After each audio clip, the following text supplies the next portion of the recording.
like you've won World Cup overalls as well. Yeah. But you seem to have really figured that one out. While I would be a little bit lower, like nationals, okay, I get 5th. But then on World Champs, my entire body knows it's now. Oh, carries huge speed off that hip. Goes massive on there. Bruni takes the win. Oh, what stamina. Loic Bruni is back. I'm at a gypsy. I just got an image in my head then of Greg Minnaar's Honda. Yeah, that was epic. Fuck, dude. Yeah. How old were you when that thing came out? I was like 10 or less. Wait, It was do like you remember I it? was 8 when it came out. Yeah, Yeah. I remember it because there was also a run where Mighty Laikonen, Yeah, yeah. it's a teammate of Minnaar, won Yeah. Champery Yeah. when Sam Hill got 3rd, crashing in the like Laikonen rode in the dry. Mm-hmm. Sam Hill went pouring rain, Yeah. crashed and got 3rd, Yeah, yeah. and I was like, oh, insane. I think that was 2007 Yeah, okay. or something like this. Yeah. And then Laikonen had the Honda, Yeah. and yeah, the bike was beautiful. Dude, those... It's a shame they withdraw from that. Yeah, because I think they only did it from memory. I think there was like a Racer X article back in the day Really? about it, yeah. Okay. But I think they only did it to like do geometry testing I have because no it was idea. so much easier to build a mountain bike frame and mess with geometry than building motocross frames. Okay. So they wanted to have like a quick turnaround on frame production. And then they end up making maybe the best downhill bike of Yeah. all time and then just dip. Those bikes now will still be like on top. Yeah, you think? Like maybe not on top, but at the same level because they had so much technology. The gearbox, Yeah. everything was Showa suspension. Showa suspensions. Dude. They were like, when they showed up with that, everybody was like, what?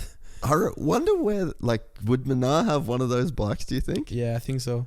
I've seen one he has a shop in Pietermaritzburg, and I think there's one like hanging there. I've seen it. Yeah. That's maybe one of the most rare bikes of all time. This one, I think you cannot own it. It's Nah, like don't- either you're a factory at the time, either you don't. Man, if you were Greg Minnaar back then, you were for sure keeping a couple of those Yeah, bikes. for sure. Like, just figuring out some way to fudge the numbers. Because that's, like, rare That's like history. they were maybe like, I don't know. Let's say there were 4 riders, so maybe 12 frames or whatever. Not many. They probably took half of them back to the factory. Yeah. So there's maybe like 5 out there. I wonder if he was getting paid well, too, by Honda then. I reckon. Because that was big money back then. But I think now it's better. Is it? With what Red Bull TV, like the last 10 years, like it got to a good spot, and I think the sport is higher than ever. So Yeah. the brands are paying better than I think. I'm not 100% sure, but with what I kind of understood from what Greg said, Yeah. I think the money is good now. Yeah. Is he racing again this year? Yeah. He's 40. I think this year is 43 at the end of the year. He's got, like, he's the best ever, right? Yeah, he's the GOAT. He has the most World Cup wins ever. But I don't understand. Like, it's fucking good. Because, I mean, how hard is it, like, even for you? So how long have you been? So 2015 was your first World Champs? Yeah, but I started in 11 juniors, 2 years. First year really 10 years ago. Yeah. So that's like my 12 years in World Cup. And how do you feel? Like, do you feel it passing you by a little bit? And not passing you by, but like, because there's every year, new generation, and they've got more information. They got more to go off. They've seen more shit. Their idea, their concept of what's possible is so much further ahead than when you were a kid. Like, even when I started jiu-jitsu, right? There was guys that were black belts the day that I started jiu-jitsu.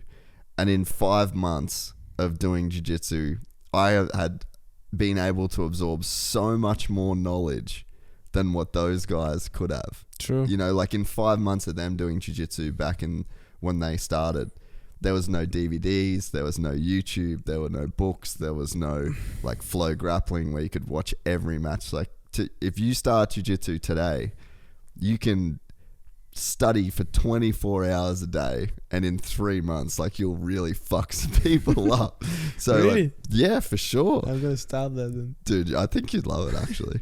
But that's the same in downhill in a sense. Like you can watch every downhill run of every track and watch every style like 24 hours a day. You can completely immerse yourself. And you think about seeing the Bubba Scrub for the first time. Yeah. And when you're a 5-year-old and you don't know anything different but a Bubba Scrub, True. how much advantage does that give you? So you think about now, apply all of that to Greg Minnaar. But I feel like Greg probably does get information still and goes to find those things. So he keeps on learning every year. He has to, otherwise I don't know how he's doing it. And for sure when you're like 18 coming up to the elite, whatever, like you have so much riding already in you because you have better bikes from an earlier age and stuff. But Greg has more experience. Yeah. And if he's actually getting those informations and trying to stay at the surface of what's new, of what's happening, then he has an advantage on us. But for sure the age, like when you're 35 I agree, but when he's 43, at some point I think physically you have to decrease your fitness or something. Yeah. But would it be fitness? Because is it that hard on you fitness wise to do 3 minutes? Obviously not, because he can do it. But it is like we train fucking hard for those 3 minutes because there's so much that comes into it the whole week. Yeah. So you need to like go through the whole week and be the freshest, the more sharp mentally, and the more fast on the last run of the whole week, you know? Yeah. That includes a lot of practice runs, track walks, like a lot of things, media that runs you down. But then, so you need to do a lot of endurance, a lot of things to get ready for that last run. But at the end of the day, some guys train more than others, some are fitter than others, so there's not one way to succeed. Yeah. And Greg probably has figured it out with all that experience. Yeah, he just knows that, like, when he's ready. Yeah. And you can see, like, if you watch his season, you can feel that he's not giving 100% at every races because he can't win them all. Yeah. There's some races he knows he doesn't take the fight and he just will settle with 8th. But some others, you can see him like fully switch into a winner. And will go for the win, which is like really impressive to watch. Like World Champs, he was 41 when he won World Champs last time. In Italy, one of the hardest track. I was like, what the hell? And for example, mental. he was one of the only ones. There were 2 guys who did that strategy. Started not so fast. So like maybe top First 5, split, second top splits, and then the last splits like really kept on going. And then him and another French guy were first and second. And they were super fast, and we all like did the mistakes of starting full on. And by the third quarter of the track, we were like dead. Yeah. Arm pump city, everything was going like shutting down. And then we all lost so much time in the last split, and then he got us. So I don't think there's a specific way to win, but he figured it out for sure. But I think now, to be honest, last year and this year, I don't know, we didn't race yet. It's going to be really hard for him because everybody's stepping up, and then he's actually getting old. Yeah. Then at some point, it's like Rossi. It's Valentino Rossi, but at some point, stop. Yeah. So I admire, respect him so much, but I really want to beat him. Because for me, he shouldn't be in front of us. It's not normal. Like, we suck if he does. So yeah, we'll see this year. We're excited to announce the launch of our new membership site, gypsytales.com, packed with exclusive content and perks that you won't find anywhere else. This is your chance to become a part of the Gypsy Gang. And as a special bonus, if you sign up to an annual membership, you'll be entered into the draw to win our custom-built TC125. Gypsy Gang.